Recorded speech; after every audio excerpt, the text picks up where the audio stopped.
After doing this episode, I came to what I believe to be the realization to the fact that almost every and all intentionally earnest adventure attempts are, in their purest form, an entirely selfish act.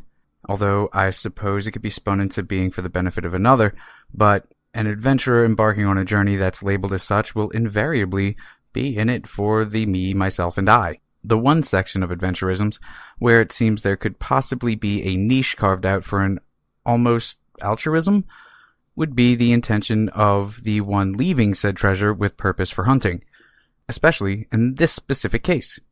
The case in which an old man leaves a box worth millions somewhere deep in the somethings of some place, somehow relating the intention of the quest with such elation that it screams personal vendetta. A personal vendetta against the cankled fat fucks far too lazy to do much beyond clue figuring. But finding a sect of chubbly bubbly children with the mobility and drive to get off the internets and carefully cultivated inflated glute muscles is a commendable cause indeed. Let's all beat Chris to this elusive treasure that he for years has yearned for so badly. Then, let's beat him with our fists and feet. Just for laughs. It's adventure time, people. Oh, you gotta let all half up bottom girls, you make the rock and roll go round. Oh, you gonna take me home tonight. Oh, downside the red light. Oh, you gotta let all half up bottom girls, you make the rock and roll go round. I was just a skinny lad, never knew no good from bad. I fell up before I left my nursery.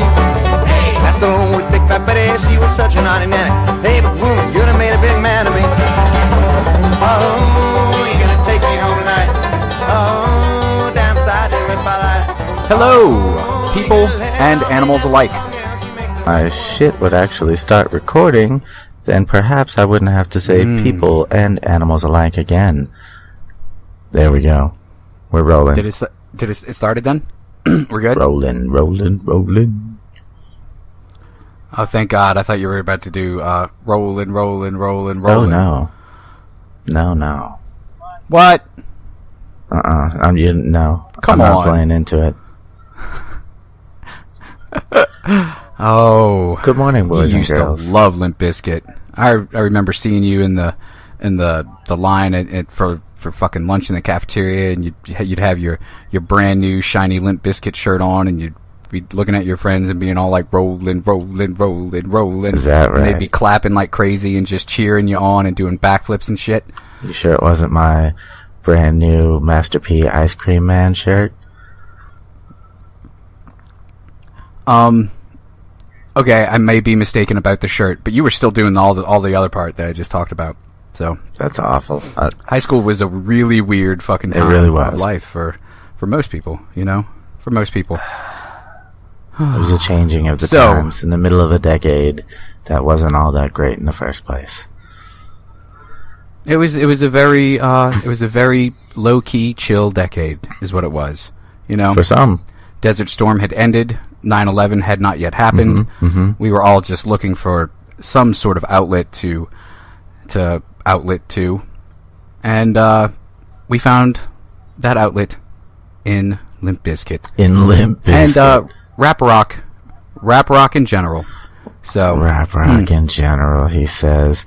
I don't know. There were a few more things going on in the 90s than that, but alright, we'll leave it there for the sake of the original story.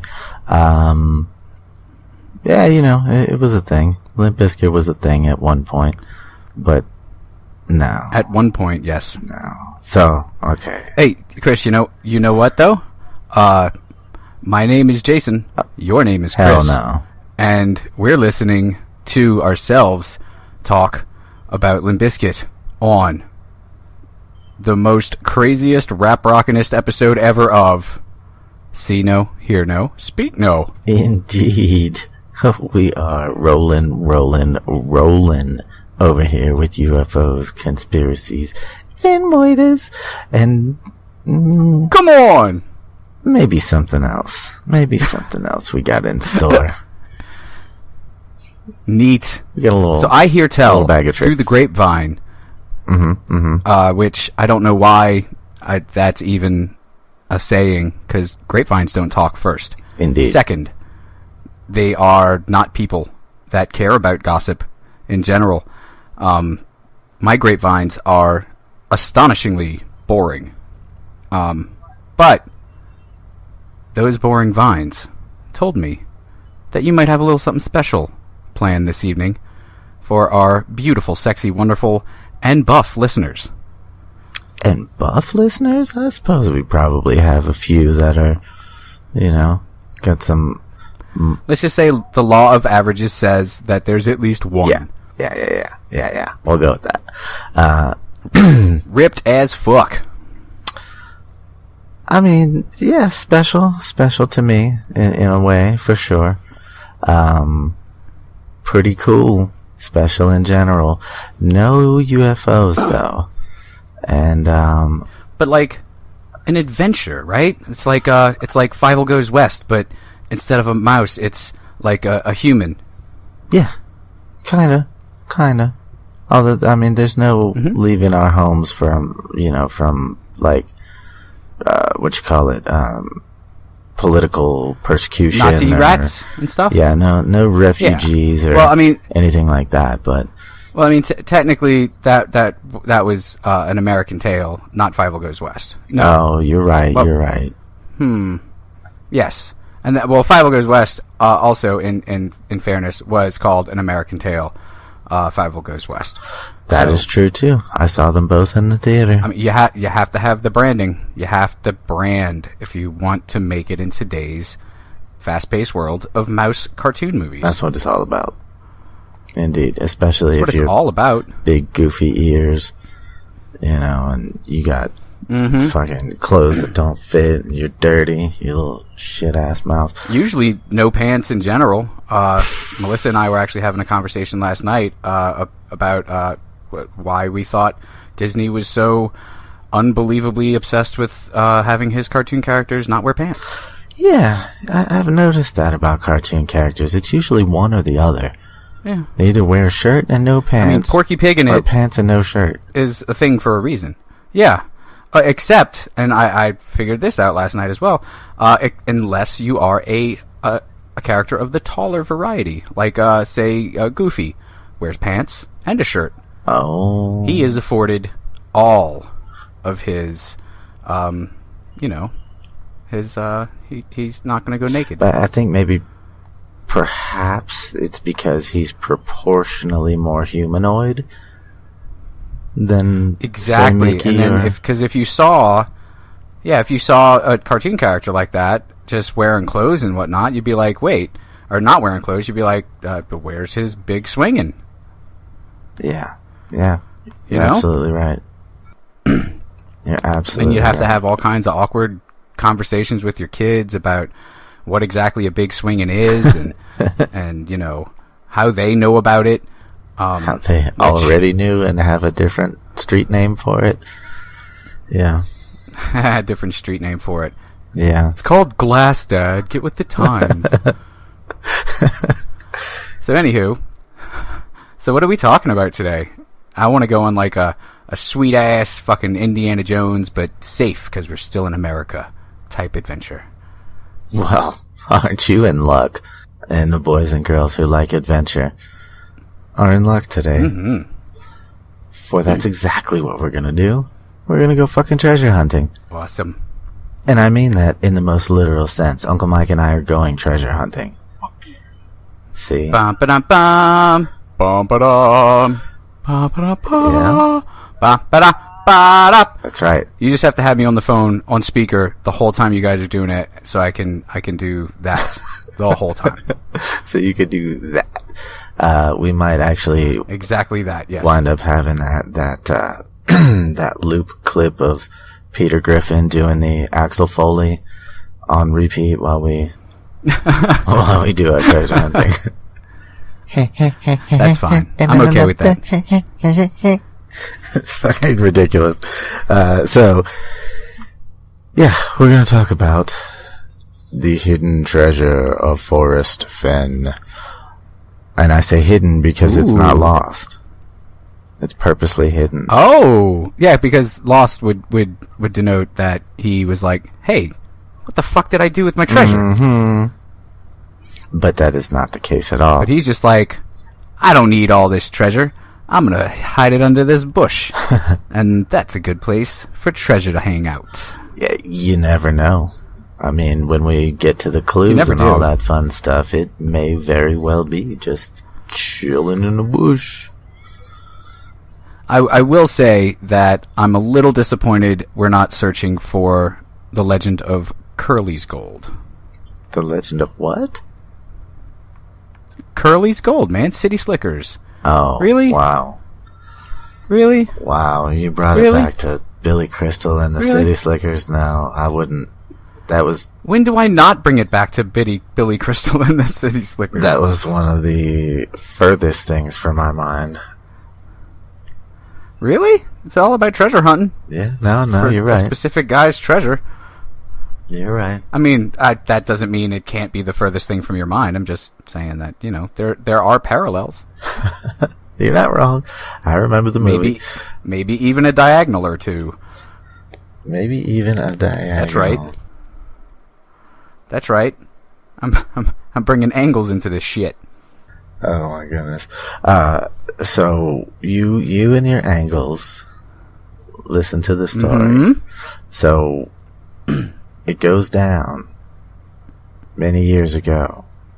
Not too many, but we're just gonna say many. Not enough to suck and be weird. Yeah. We're gonna say many for the sake of drama in the story. So dun dun dun. What we have here Drama is a man who decided to do something for the world. And that's nice of him. Yeah, he's a nice guy. He's a nice guy. So this is a guy who spent fucking 20 years in the Air Force as a pilot with 328 combat missions in Vietnam. The man was shot down twice. That's a lot of those. Right? I mean, it seems a bit excessive. I would almost go as far as to say maybe too many of those for one man to still be psychologically sound from. Like, you mean the plane crashes or the missions? Yes. Oh, exactly. Yeah, too many. Agreed for one man to have survived all of this. But that's what they say. So I hear you. Yeah, that in itself is quite the story. I'm sure there's plenty of gruesome ridiculousness to talk about there. But yeah, in Vietnam? No. I hear everything was real cool there. Yeah, combat missions, not like supply missions or, rescue flight missions. No, this is you're gonna murder some Viet Cong. You're gonna put the end to the lives of some people that you've never met and that have families and such. So yep, but you're good at it. So that's why we keep your number in the Rolodex. You're gonna drop your napalm on some little poor people villages and fly on about your day. Yeah, it's pretty crazy, pretty crazy, but he did this. I see the logic in it, and yes. and he survived all of this, shooken, completely shook, but alive. So in doing so, he amassed various decorations and such, including the Silver Star Medal, which is the third highest personal decoration for valor in combat. And several other things. The first highest is the angel that you put on top of the tree. That's not funny. That's racist. No, it was good. It was someone out there is going to laugh at that so hard. Well, that person is no friend of mine. I mean, we may have drinks. I'll be cordial, but we're not. We won't be homies. You can have only if you have drinks and cherry cordials, which are gross. Yep. But I still eat them by the box load whenever I get them. I fucking love them. I love them to death. Ugh. Yeah. Here's a cherry that's encased in syrup and then in chocolate. Yes. It's like a Shove that in your fucking fat It's mouth. like a Cadbury cream egg with a cherry inside. I fuck those things. You're right. It's like a Cadbury cream egg that sucks. I fuck those things up. I don't know what you're talking about. Those are the shit. Mm. Yep, and the I'm caramel talking about ones, treasure. and the chocolate ones. Ugh.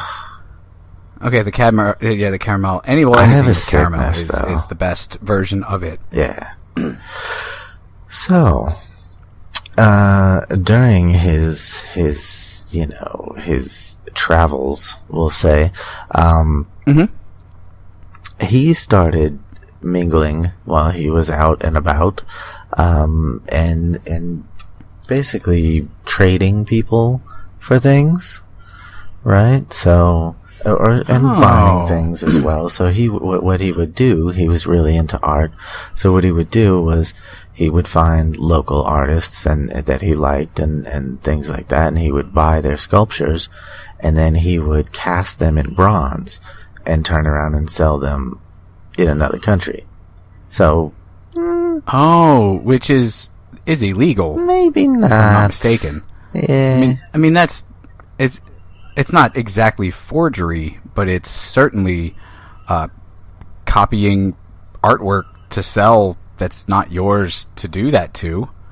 Yeah, but he paid for them, so I don't know. Okay, so he owned them, I guess. Yeah, okay. And I mean, technically, I paid for. I'm looking around my room for something that would be worth anything to anybody. If I okay, so I got this big ass fucking Megatron transformer fucking thing. So I cast that in bronze, and then I'm it's cool for me to sell that because. well, it's yours. You can sell whatever you then want. I made it. But I mean, I guess you so. can't sell it as know, your maybe, art. Yeah. I mean, I guess maybe I you could, but that's extra not If you cool. were a dick, yeah, I guess. Yeah. But This guy's a cad. Barry Bunny Hig. what wound up happening is that he managed to sell a few pieces, but most of them he traded for Native American artifacts. Ooh. So after getting out of the services, that's pretty much what he did. He traveled around bunches of Native Americans and just amassed a bunch of old ass artifacts. So he's got all kinds of cool shit. Mm-hmm. So then 1973 he winds up he lived in Santa Fe at the time. He winds up opening up his own gallery called the Fenn Galleries. Santa Fe, New Mexico. I'm sorry, the what galleries? Fenn. His name is Forrest Fenn. So Fenn. So by the late 80s, he had a hell of an art collection. It was fucking huge. Artifacts and art. Certainly sounds like he would, yeah. He was pulling in about $6 million a year. Had all kinds of celebrities like Jackie Onassis, Steven Spielberg, Robert Redford, all kinds of people like that, and political people as well that had visited. And like Jackie Onassis, Yeah. Steven Spielberg. Yep. So he also so those were clients. He had clients, high level clients, and he had cool shit like he had a mummified falcon from King Tut's tomb. He had Holy shit. yeah. That is cool. He had That's really fucking cool. Sitting Bull from the What, like his bones or some shit? well, his peace pipe is what he had. But I was trying to Oh, okay. hint to who Sitting Bull is. Gotcha. Sitting Bull is the Battle of Custer and all that fun stuff. So he's got a photo of Sitting Bull with said pipe in his hand, and yeah, it's pretty cool. Do you think your pipe will one day be worth something like that, Chris?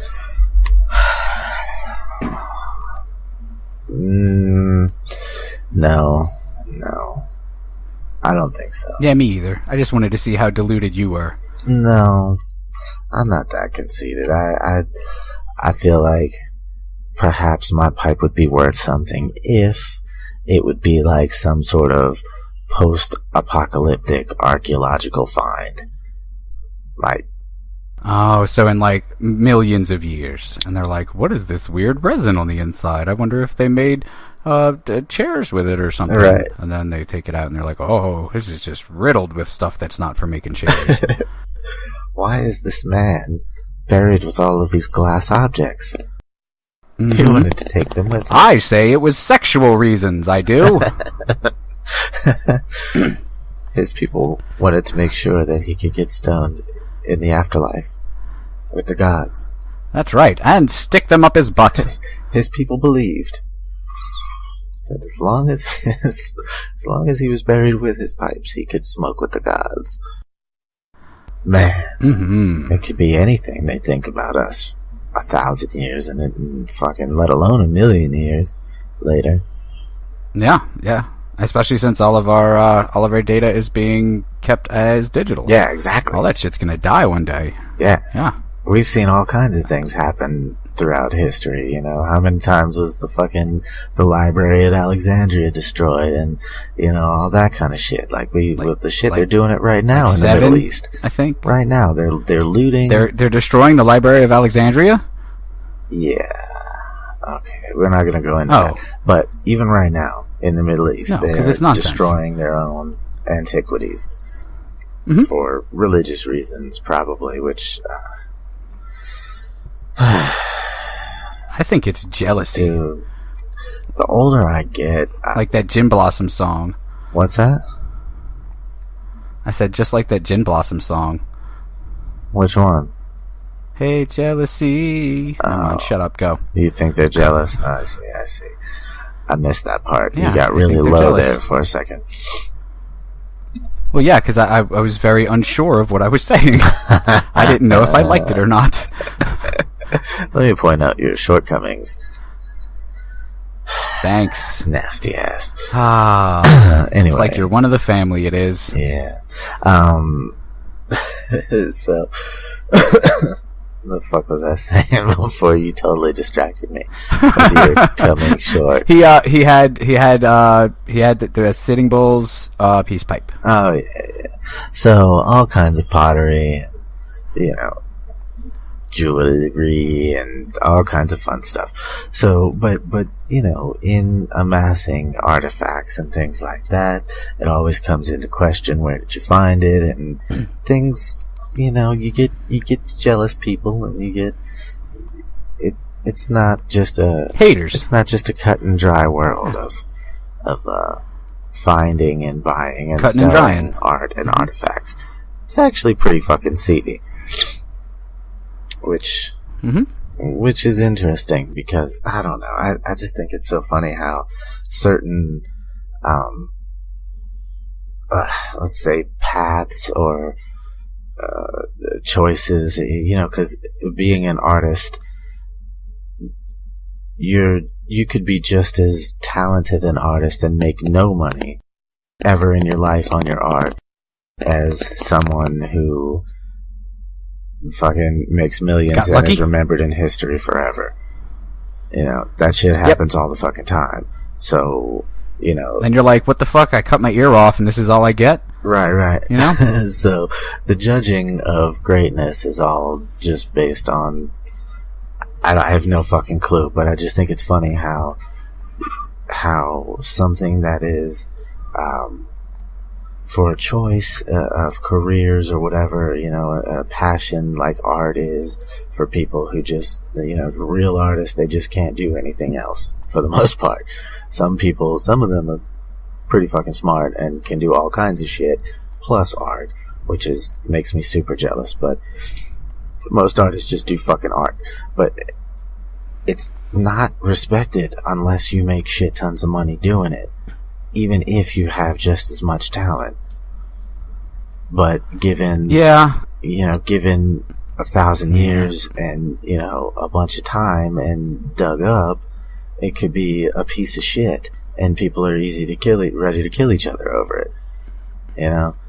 It's still artwork. It's still... Wow, the future you paint is a bleak one indeed. I mean, I just think it's weird. You know, you can't respect an artist for having talent while he's alive, But then he dies and everybody's ready to kill themselves or kill each other over this shit. It's a weird thing. Well, that's all supply and demand, because he's dead now, which means that there won't be any more, which means I can collect them all and be the Pokemon Master. Yeah. Yeah, I mean, yeah. That's how collection works. So, jump ahead to 1988. Homie was doing pretty good. He's pulling in $6 million a year. Him and his wife are living like fat rats. Yeah, man. And fat rats live fucking really well, so that's good for him. He was doing good. He's doing good. When the doctor gave him a bad diagnosis, he had kidney cancer. Uh-oh. Oof. Yeah.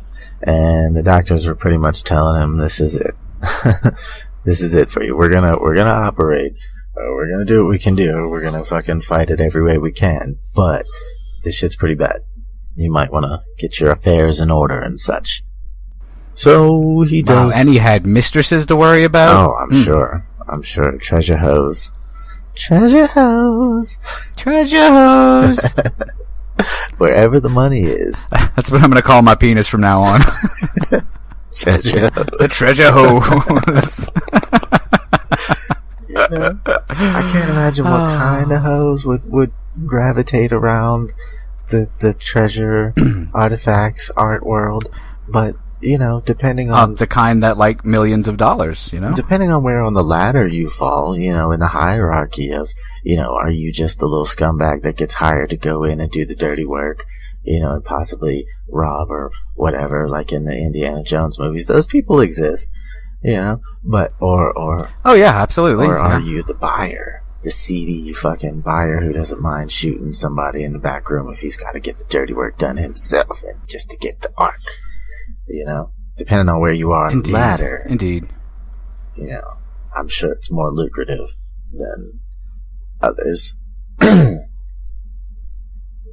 However, this is getting real confusing with all these hoes and money and stuff, Hey, I'm just saying that if you're the little scumbag dude at the bottom, you probably don't get as high class a hoe for just having the treasure as you would if you're the buyer or the seller.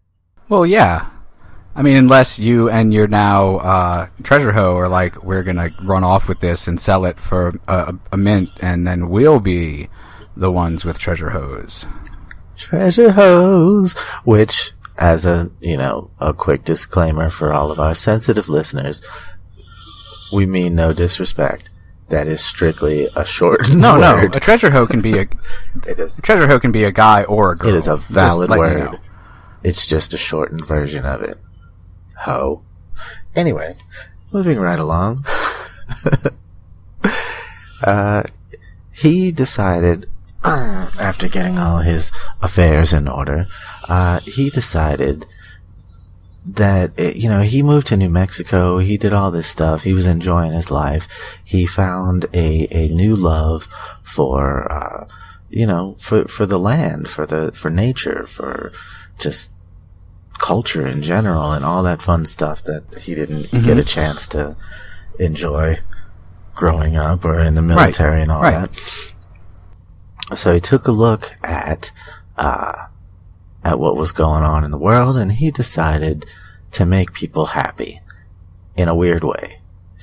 He went out and bought a 12th century Romanesque 10 by 10 inch lockbox.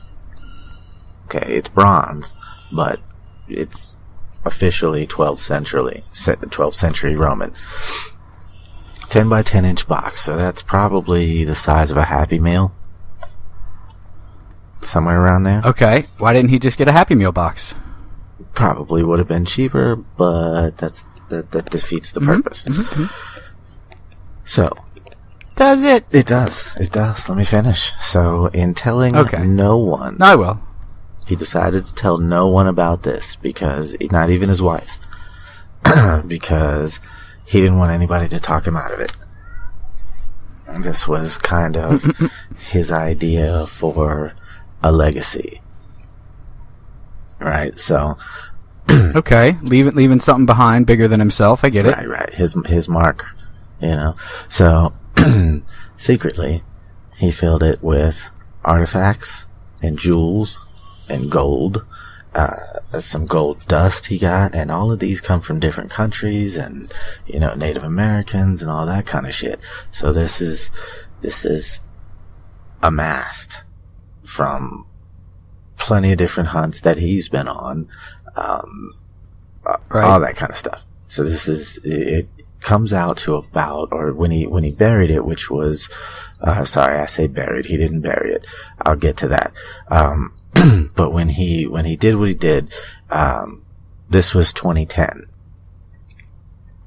So, About how old was he when he decided this was his new master calling? he was 80 in 2010 when he did this. Oh wow! Yes. So keep that in mind. So, Right. yeah, and now he had thought about this for years. After receiving the diagnosis, he fought the cancer for years. And so he had a good bit of time to really go over all of this and put in exactly what he wanted to put in and all that. So, also in the box, he put in an unpublished copy of his autobiography, which will tell more that is previously untold about the story, or at least Right. the treasures and it's in the it. only place where it tells you where the treasure is. Well, no, if it's in the box, it's not going to tell you where the box is. yeah. Like, you are here. Yeah, that. I mean, yeah, exactly. Dick. Thanks, asshole. Yes, that's what I'm getting from it. So, and he also left a turquoise bracelet of his own personal, that he requests to be given back to him, to be returned to him when somebody actually finds it, as not just as proof that somebody found it, but just, you know, kind of like a validation for himself that somebody actually did this. I think that he accidentally dropped it in there, like sometimes when like a doctor will accidentally leave their watch in a patient, and then he's like, "Fuck, I forgot where I put all that treasure box stuff." So, you know, I really liked that bracelet. It was like a gift from my daughter-in-law when they had their kid, and it just means a lot to me. So if it could be returned, I would appreciate it. I mean, it's not like a big deal, but you know, just I'd like it back. That could be. That could very well be. He dropped it and closed the box, and that's it. Except for the fact that, which I will mention again later, the box is not locked. So. Ooh, so just any schmo could be Pandora boxing it and just letting loose all kinds of evils. Quite possibly. So, now there's a couple of different ideas here. One of which is that he originally planned to bury it and wait for it to, gain value and then come back and gives whoever, if he wound up passing away, give somebody the directions to it and blah, blah, blah. I don't think that's true. He has never personally said that. There's another one that says he actually planned to haul it out to the mountains somewhere and die beside it. Which is pretty morbid. Okay.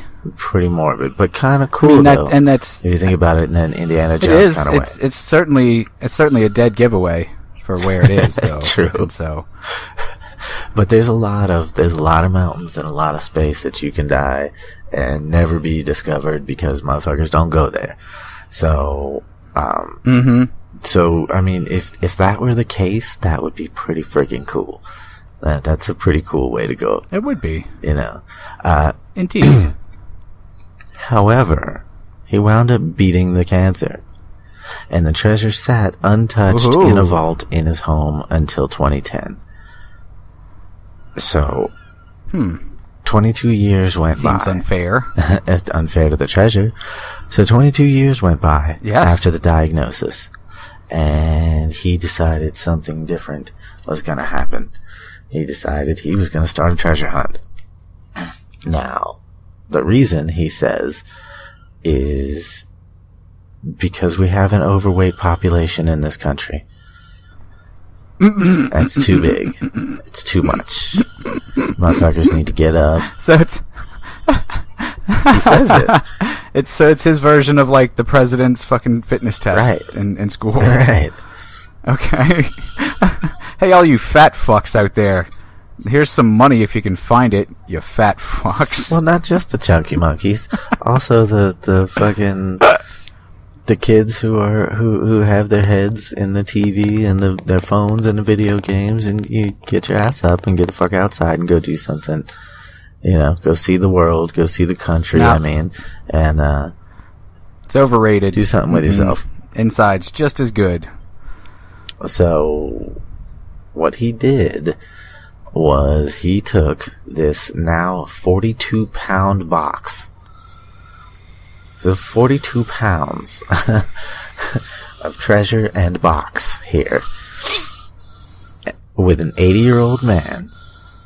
And there's pictures of it. I'll send you a picture of it if I didn't already. Okay. Okay. You didn't, but okay. And he went out into the mountains and he set it down somewhere. And then he turned around and he wrote this book called The Thrill of the Hunt. Now, The Thrill of the Hunt talks a lot about, his childhood and his time in the service and this and that. But it also gives a poem that he wrote that is the clue. It contains 9 clues to where the treasure is. Awesome. Okay.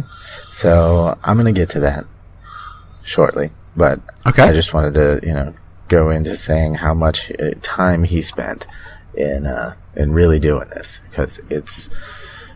Since... Like he put thought into it. He wasn't gonna half-ass it just because it's stupid and nobody gives a shit. Yeah. He's gonna do it all the way because he's a crazy person, and I get that. Yeah. He went all in. And it's pretty cool because now, 8 years later, nobody's found it. Still.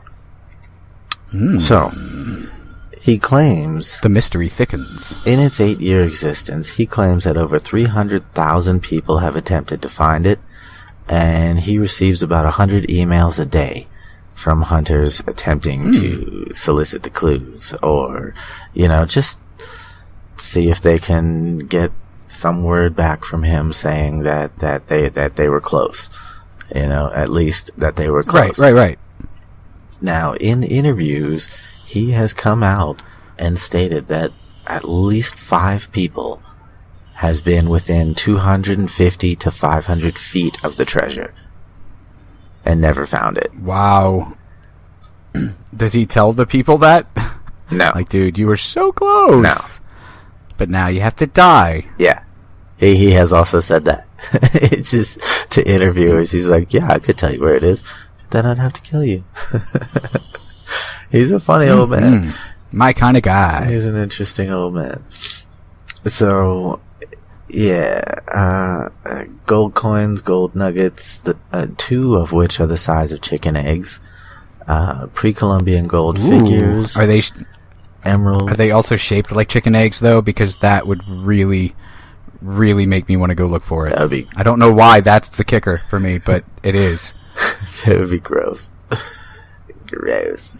Oh, also the Great Recession was a factor here. That he figured somebody could use some money. Oh, yeah. I figure someone could use some money. And so instead of, being an entrepreneur and maybe helping people jumpstart their own businesses or possibly feed the poor or start an orphanage or something, I'm going to put all this priceless shit in a box and I'm going to throw it somewhere in the mountains. Yep. He said, in an interview with ABC News, quote, "We were going into a recession and lots of people losing their job. Despair was written all over the headlines, and I just wanted to give some people some hope." The fatties Okay. and the couch potatoes. The fatties. The broke It's fatties. all about the fatties tonight. Which, I don't know. Never seems to really be the case. We're not going to go into that, though. Hey, man. Anyway. That's what, I mean, you know. Here we go, about the clues. So, I'm sorry, it's not The Thrill of the Hunt, it's called The Thrill of the Chase. I apologize. Self-published memoir, The Thrill of the Chase. There is a road map, so to speak, of which I did send you the picture of. And that's where the treasure is supposed to be. It's somewhere in the Rocky Mountains, in between New Mexico and Montana. Now, there. Okay, so it's somewhere in America's largest mountain range. Yep. Eat a dick. Yep. But he gave a 24 stanza poem to go along with helping you find it. And he says now, as a clue, he says, you shouldn't need anything more than knowledge of, research knowledge of the land that goes along with the other clues, the map, and this poem. You shouldn't need anything else. You don't need a metal detector. You don't need a shovel. You don't have to dig it up. You don't have to fight for it. You don't need climbing gear or anything like that. So that's pretty cool. Okay. Keeping in mind that this is an 80-year-old man. I don't care how fit he Right. is. It's still a 42-pound box. Okay. That is still a 42-pound box. Right. It's likely full of old newspapers and dead cats, but continue. Still a heavy-ass box. It's no bullshit carrying Still a that nice box, though, yeah. into the mountains. Super nice box. So, and the poem goes as follows. As I have gone in there, and with my treasures bold, I can keep my secret where, and hint of riches new and old. Begin it where warm waters halt, and take it in the canyon down, not far but too far to walk, put in below the home of Brown. From there it's no place for the meek, the end is ever drawing nigh. There'll be no paddle up your creek, just heavy loads and water high. If you've been wise and found the blaze, look quickly down your quest to cease, but tarry scant with marvel gaze, just take the chest and go in peace. So why is it that I must go and leave my trove for all to seek? The answers I already know. I've done it tired, and now I'm weak. So hear me all and listen good. Your effort will be worth the cold. If you are brave and in the wood, I give you title to the gold. So that's the poem. And It's actually not bad. no, I thought I like it. I thought it was pretty well done as well. Now, there's a few things you gotta look at, a few things you gotta think about. Supposedly there are 9 clues within that poem. So we have, Okay. let's see where it starts. Begin where warm waters halt. Okay. Now, 2 more clues that he came out, or 1 more clue, sorry, that he came out in an interview and gave was that it is between 5,000 and 10,000 feet elevation. Okay. Okay. So that's a pretty good clue. Technically, Santa Fe is 5,000, actually it's like 6,000 something feet. So that's where he lives now. And it's anywhere between Santa Fe and Utah. He came out in another interview saying that it's not in Montana or I forgot. Idaho. Okay. Oh no, sorry, not Montana. It's not in Idaho or fuck. I'll come back to that. I'll find it. Anyway. Okay, it kind of seems to me like he knows he's coming to the end of his life, and he's like, I need somebody to find this before I die. Mm-hmm. So he's going to keep whittling down the clues until somebody's like, oh, it's at these GPS coordinates? Thanks, bud. You know? Right. Now, see that now. The thing is, though, Yellowstone National Park takes up a good chunk of this area, of the Rocky Mountain area, and somewhere upwards of 35 plus 100 square miles of Rocky Mountain and wilderness area. So now, when reading the book, which he also published a second one too to help out, given a couple other clues, it is not associated with any structure. It's not in a graveyard. It's not in a mine, in any of the old gold mines or any of the old mines at all. It's not buried. It's not underwater. So really he's like, okay, people, it's completely out in the open. I didn't hide it. I didn't fucking throw it under a rug. It's sitting there, like you could trip over it, and just it's there. Yeah. It's there, people. Basically, it's not the even size locked. of a Happy Meal box.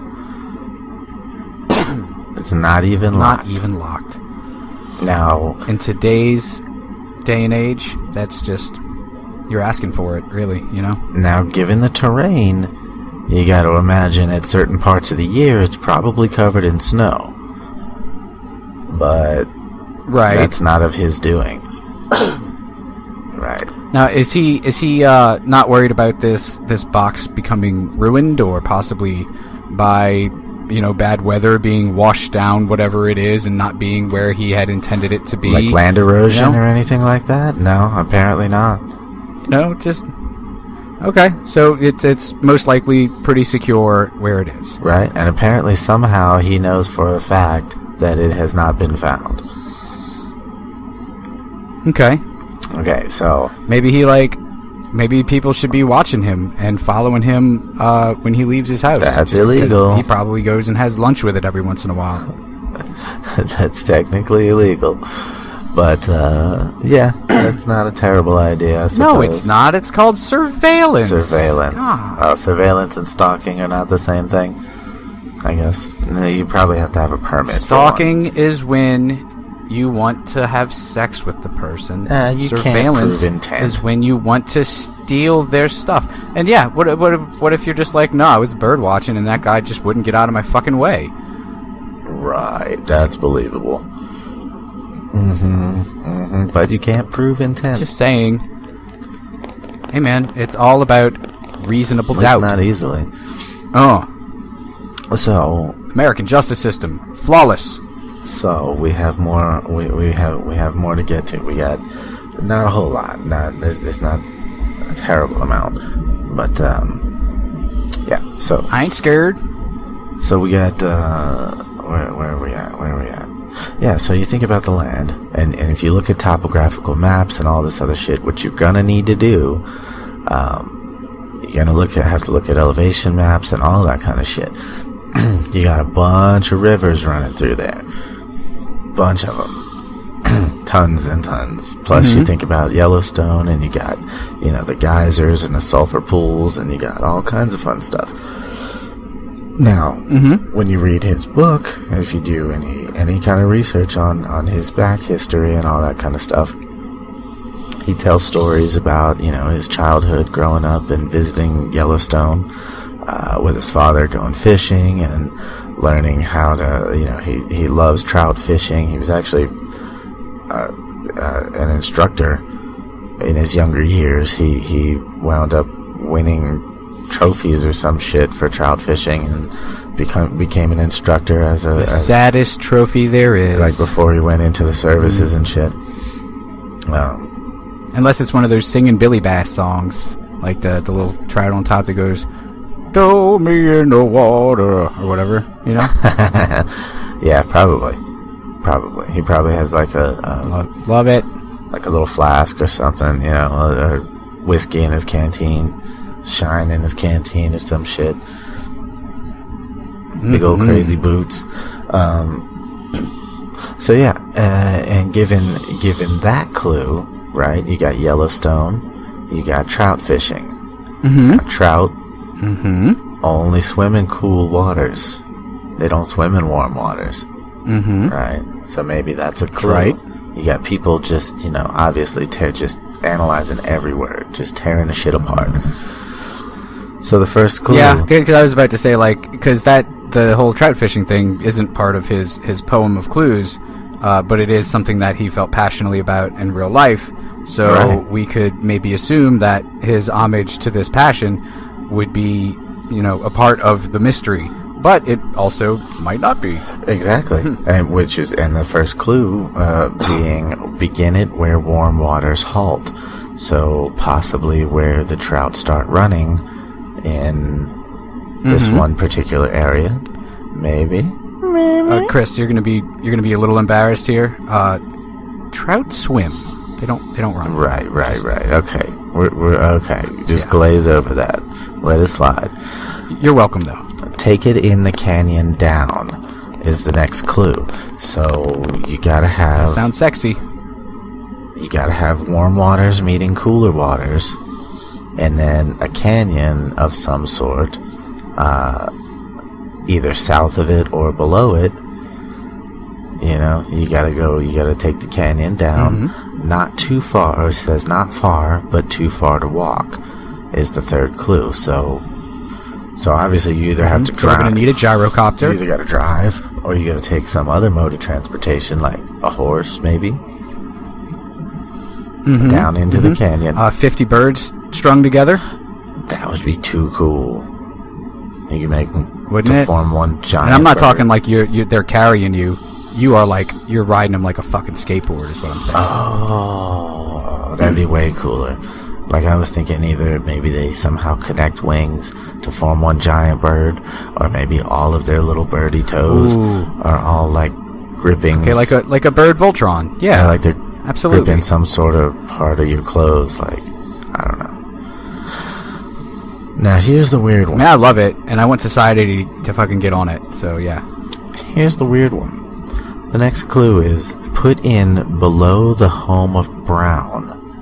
Now, what the hell is the home of Brown? That could mean anything. It could. I mean, it couldn't mean anything, but it could mean a lot of It things. could mean a for lot of sure. things. I was watching this one documentary, I don't know. one dude looked up the I don't know how he found it's probably just a hall of records or whatever, but he found a family by the name of Brown that lives in Taos, New Mexico or some shit, and I guess Taos, it has some significance to Fenn's past or whatever. So so the dude follows the lead and he goes over there and he meets this family, and the family are like, yeah, we know him very well. It's like they start pulling out a photo album, and there he is in their photo album. So Wow. somehow, strangely, a bunch of the clues seem to be good ones, but then they lead to more questions that maybe they're not the right clue, but somehow I don't know. So it goes on to state that this is from there, it's no place for the meek. So wherever below the home of Brown is, after that, it's gonna be It's no like bullshit. a serious fucking place. Yeah, exactly. The end is ever drawing nigh. So, nigh meaning what? To like Near. The end is drawing near. what? You somehow you're fading in and end is- out. I'm sorry. The end is drawing near. Is I mean That's what I thought. nigh means is that it, That's what I thought. yeah, that it's it's an inevitable fucking happening like very soon. Word. Yeah. There'll be no paddle up your creek. So shallow creek you gotta walk through or some shit, maybe? Or a dry creek bed. Could be. Just heavy loads and water high. So, a waterfall, perhaps? Or that one Bukkake video I saw that one time back in the day. You nasty. Yeah, nasty. There's plenty of waterfalls out there, though. Plenty. It doesn't have to be a big one, but it does have to be high enough to be considered high. But what the hell does heavy loads mean? So I was watching a different documentary. And one guy had the idea that perhaps heavy loads refers to one of those spots. If you're driving along, you'll notice them here and there, where like a logging company will go in and they'll knock down all the trees in an area, and then it'll just take them forever fucking long to pick them all up. So you'll have this one area with just a ton of felled trees, and looks like no equipment or nothing going on out there. That would be a heavy load. Gotcha. Indeed. Yeah, because otherwise, I mean, does he mean a physical load, or could it possibly mean some sort of,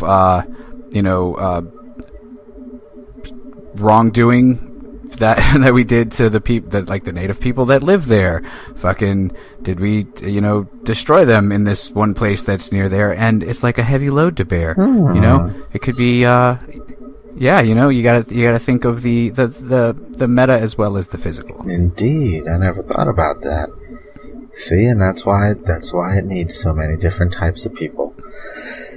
It's a fun adventure. Although I will say that it does seem that he more is a bit more literal with his telling of it all and his direction of it all.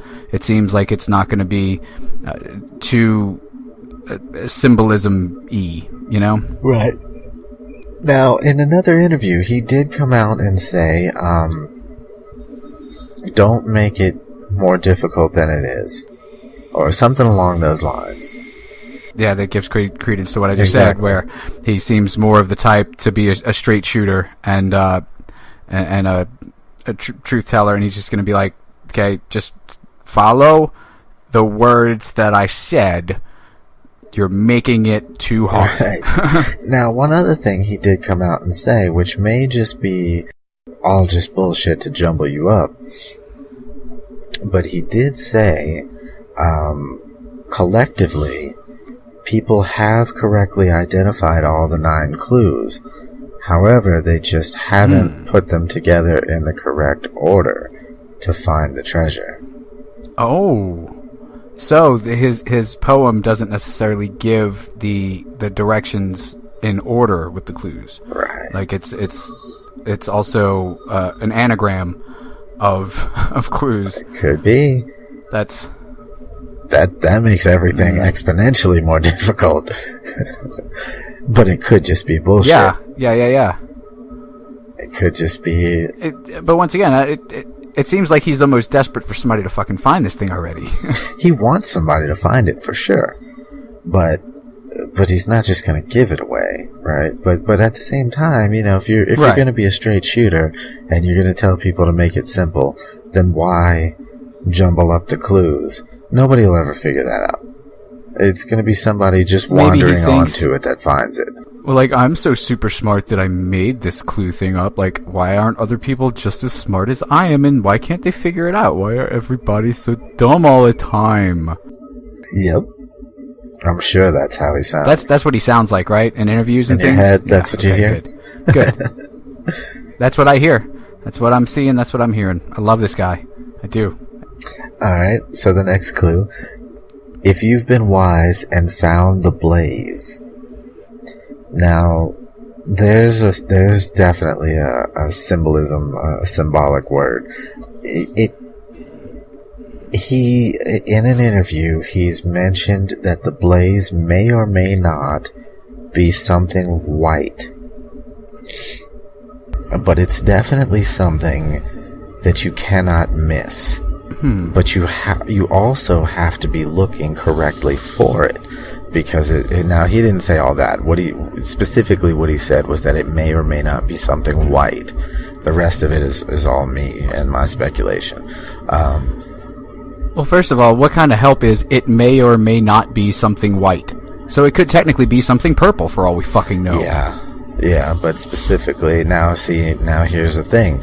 In some certain parts of the mountains and the areas that you can just walk around or whatever, there are deposits, and I say deposits for lack of a better word, but there are areas where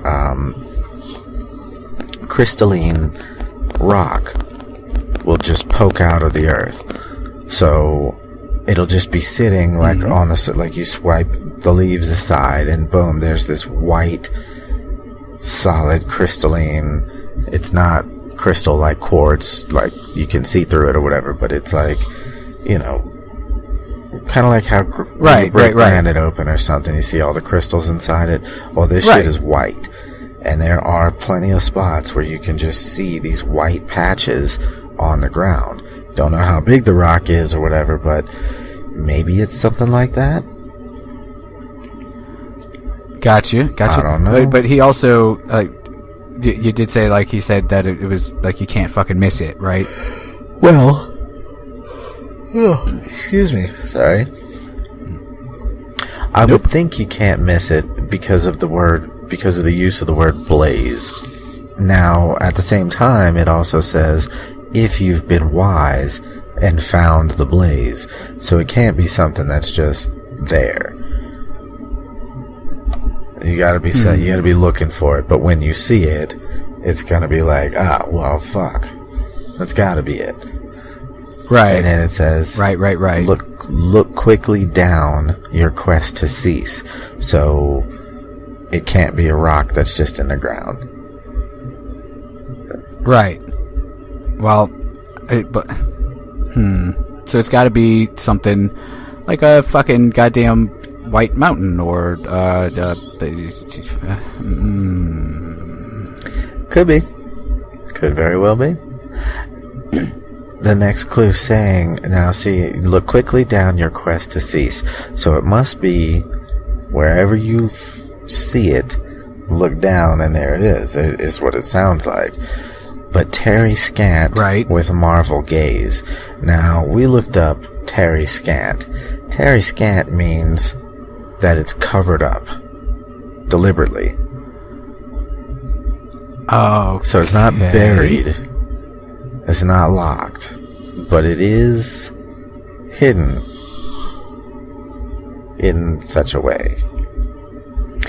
So, okay, so like a tiger trap. Yeah, right. So perhaps that's how people have come so close to it and still haven't found it. They find the blaze. I bet it's right under a guy named Terry Scant who lives like just down the road from the Browns. God damn it, Terry. Fucking drank all my beers. I'm gonna hide this box under you. You better not move. Fucking Terry Scant. People come looking for it. He gets DUIs on his riding lawnmower. Like, which is why he rides the riding lawnmower. And they're like, no, man, this is still, you can't do this anymore. No. Like, we put the fucking blower thing on here for you to start your riding lawnmower because you keep doing this. Now the rascal rides a rascal. You know, you can still get DUIs on that. You can technically get DUIs on anything that has wheels. You can technically get herpes from anything that you sit on. Okay. I actually witnessed a person getting a DUI in a wheelchair. And a bicycle. Wow, that guy had to have been being just like a douche on that thing. Yeah, he was a complete douche. And super drunk. Well, I would expect. Super drunk. Now, here's where we get into some questions. More questions. It says, just take the chest and go in peace. Right? And all the way at the bottom, it says, if you are brave and in the wood, I give you the title to the gold. So it'll be worth the gold if, okay, so problem with that, as we've noticed, is that in order to find something on the land and just take it, it has to be public land. It can't be government land. Okay. It can't be national park land. It can't be private property of any kind. Right. Right. There are rules. Which Yellowstone is one of those places that you can't just grab shit and go. Exactly. And park rangers have done interviews where they've come out and said, like, look, this is what's going to have to happen if somebody finds it in this park. So there's red tape. There are rules, and even more so. I mean, that's why I would just find it and go home and not tell anybody ever that I found it. Yeah, you could do that. That's pretty rude, but you could do that. And there are plenty of people that probably would. But and even more rules and ridiculousness to go through if it's found on Native American reservations. So, that should rule out a bunch of areas, right? Tons of places. If he respected those laws when he did it, well, he expects that somebody who finds it will be nice enough to return his bracelet. So if somebody were to be able to do that, it would have to be, they'd have to just be able to claim it and walk away. Otherwise, there'd be a long process to release that to somebody off of government property or Native American property. It wouldn't go down so easily, especially if it's like somebody's land, private property. No, that would never happen. It sounds like it would be a fucking headache. Yeah. And then if it was somebody's private property, they would be like, no, that was on my property, even though I didn't know it was. It belongs to me. Right, and also continue to go back to, with all of your questions, continue to go back to clue number 1. This is an 80-year-old man carrying a 42-pound box on foot. How far could he possibly go? He could have paid somebody to do it, and then he could have paid Terry Scant to do it, and then killed him and hid it under him. He could have, but he has stated that he did it all personally and privately or secretly, so that no one else knows. Plausible deniability and such. Right. So, 80-year-old man on foot with a heavy-ass box. How far could he possibly have gone? How much could he possibly have hiked or climbed? Or now going back to some other shit that he said. You have to find the first clue first. You can't just start in the middle and think you're gonna finish it halfway through. It's not gonna work. Right. He said where in the part where it says, okay, so begin it where warm waters halt and take it in the canyon down, not far but too far to walk, put in below the Homer Brown. So cut out the Homer Brown part. Not far but too far to walk. He has stated that it's less than a few miles. Whatever a few means, we don't really know, but it's less than a few miles. Actually, no, I take that back. Where he parked the car, so it's too far to walk, so he drove down into the canyon. Where he parked the car and went on foot. Where did I park the car? But where he did that, though, where he parked the car and took the box and went on foot, is less than a few miles from where the treasure actually is. So, if you keep that in mind, any legal place to park the car or any safe place to park the car, you gotta find that. as well. You know, keep little weird things like that in mind for where can you even do shit like this? You know what I mean? Like, you have to be on foot in the first place to find where the warm water's hauled. That's the starting point. Wherever that is has to have a canyon that you can go down into or has to have a road that follows down into the canyon.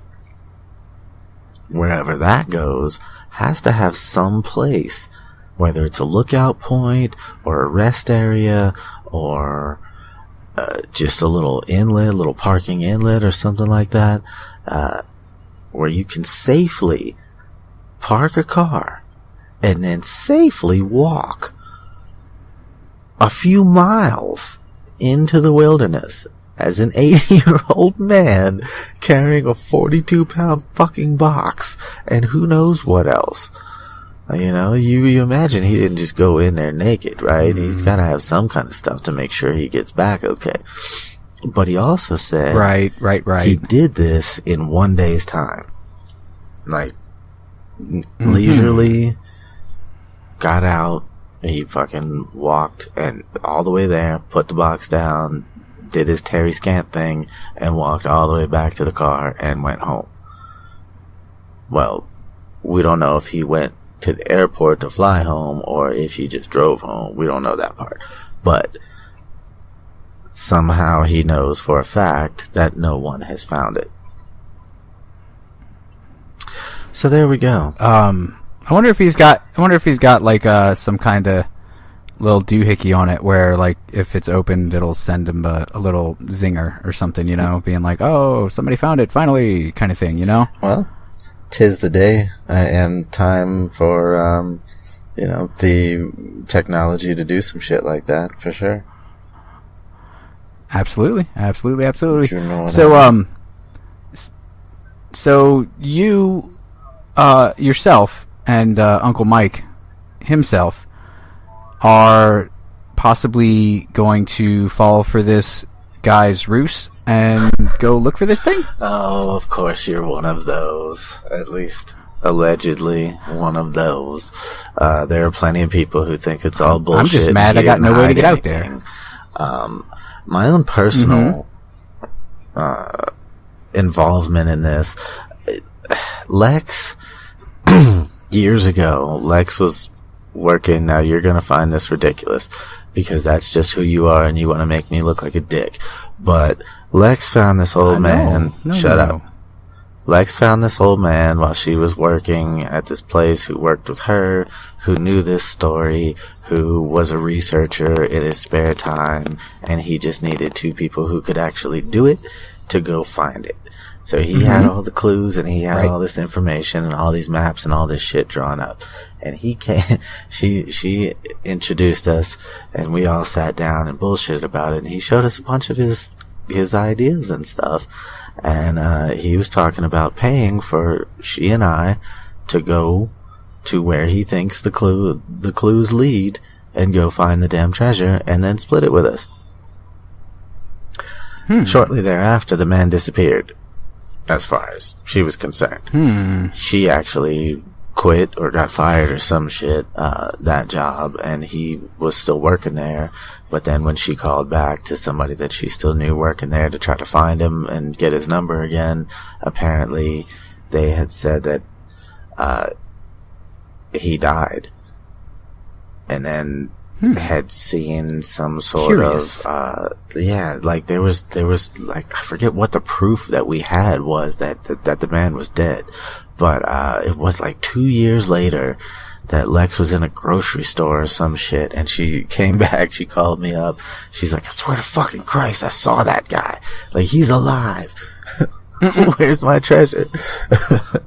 So wow. Yeah, in flash forward to the present, in doing my research for this episode, got Uncle Mike all excited, and now he like, we were tossing some ideas back and forth for the clues, and being drivers and such, like, we go to all 48 states.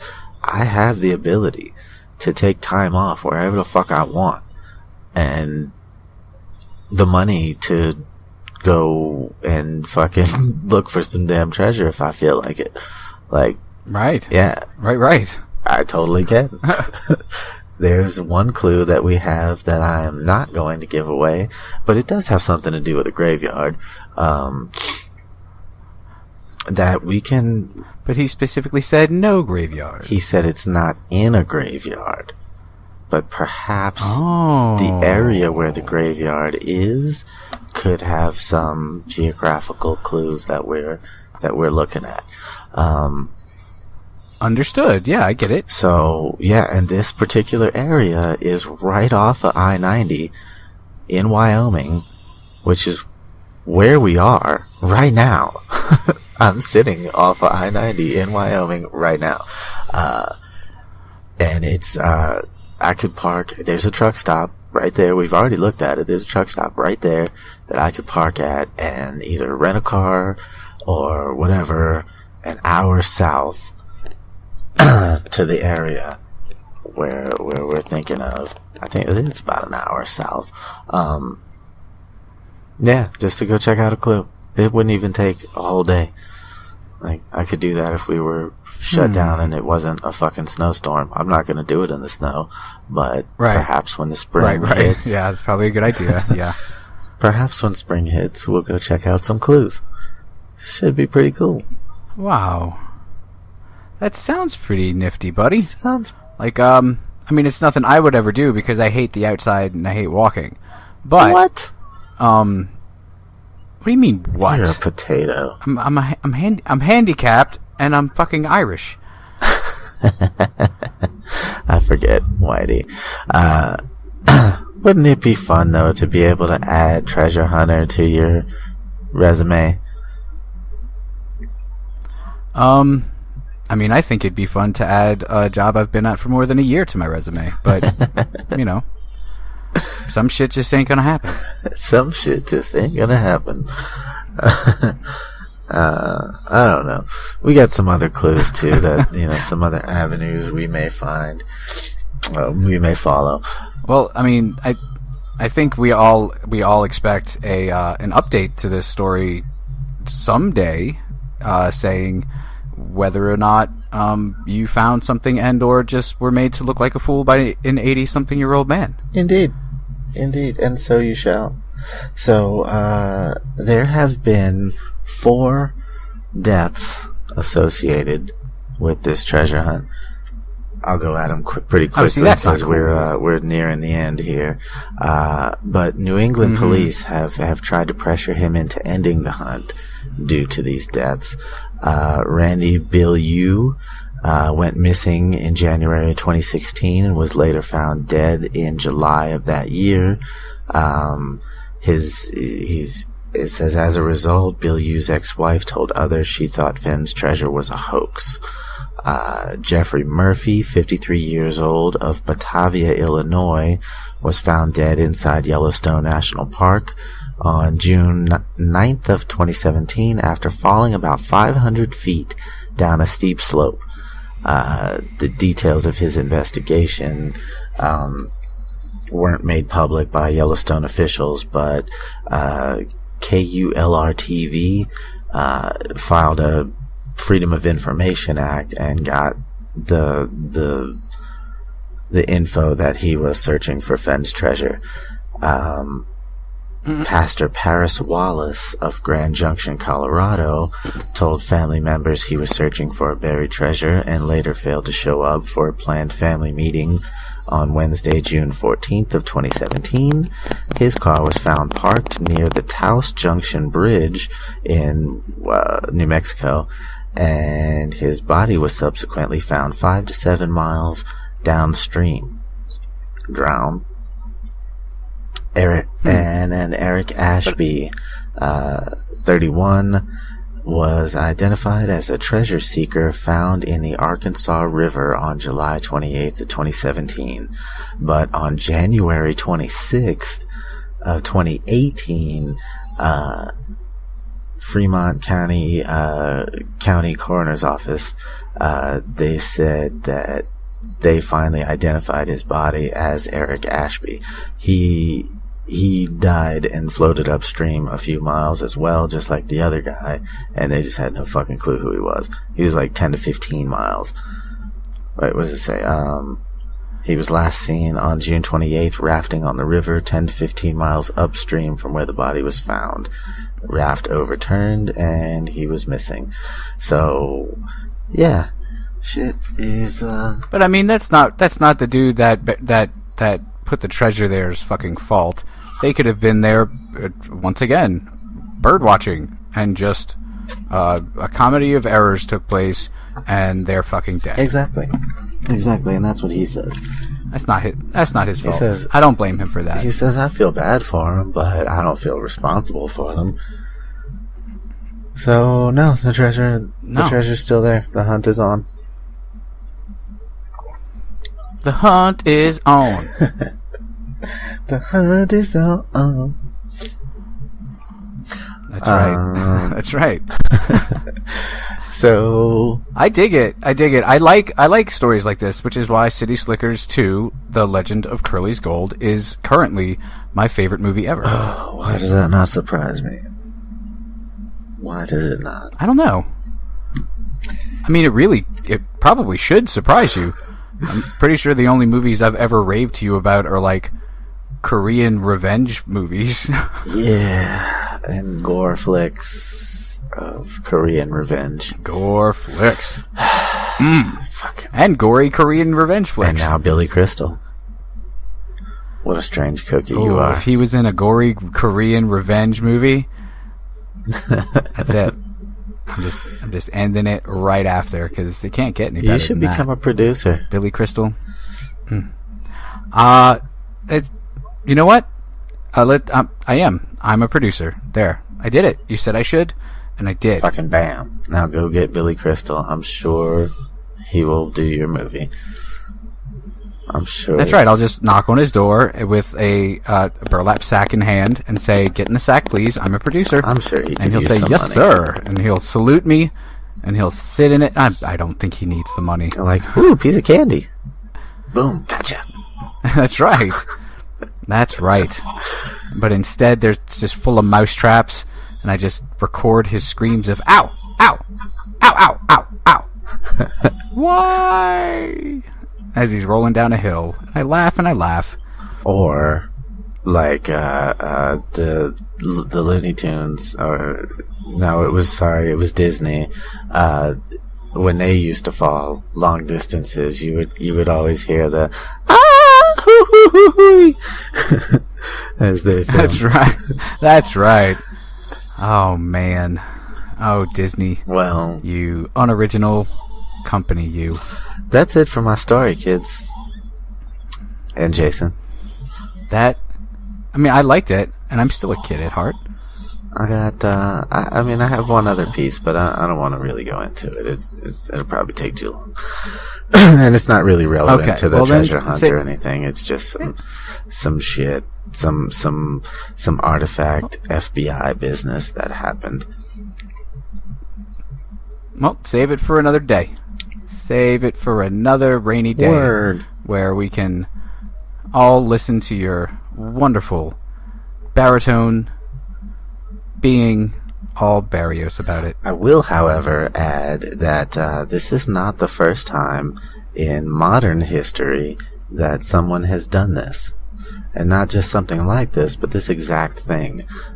In France, there was a dude.